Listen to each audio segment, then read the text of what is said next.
મારું તો મંતવ્ય એવું છે કે કદાચ આ અફવા જ હોઈ શકે, કારણ કે હમણાં રજાઓ ગઈ છે તો એના કારણે ઉપરથીને પેટ્રોલ ન મળ્યું હોય, બની શકે. અને યુદ્ધનો માહોલ જે છે અત્યારે, તો એ જોતાં લોકોમાં એવો ભય ઊભો થઈ ગયો છે કે પેટ્રોલનો જથ્થો ખૂટવા માંડ્યો છે. અને અમીન માર્ગ ઉપર એક પેટ્રોલ પંપ પણ બંધ થઈ ગયો અત્યારે, એટલે લોકોમાં વધારે પડતો આ ભય ઊભો થયો છે. અને પેટ્રોલ એ જીવન જરૂરી વસ્તુ છે, કોઈ પણ સંજોગોમાં પેટ્રોલ વગર નથી ચાલવાનું. તો એ લોકો શું છે કે અફવાના કારણે આ બધી અત્યારે ભીડ તમને જોવા મળી રહી છે. હું લોકોને અપીલ એવું કરું છું કે પ્રશાસન ઉપર વિશ્વાસ રાખે.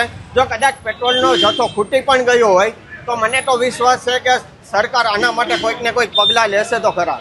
તો લોકોને એટલી એક અપીલ છે કે તમે મન શાંત રાખો, શાંતિ જાળવી રાખો અને બને ત્યાં સુધી પેનિક ન થાવ. હવે પેટ્રોલને લગભગ બેગમાં કેવી રીતે આપવા નથી દેતા, પણ અત્યારે બોટલો પણ લઈને આવે છે લોકો અને પેટ્રોલનો ખોટો જથ્થો સંગ્રહ કરે છે. તો હું તો એમ જ કહું છું કે પેટ્રોલનો જથ્થો સંગ્રહ કરવો ઘરમાં એ યોગ્ય નથી. તો જેમને ઉપયોગમાં આવતું હોય એમને પણ મળવું જોઈએ પેટ્રોલ.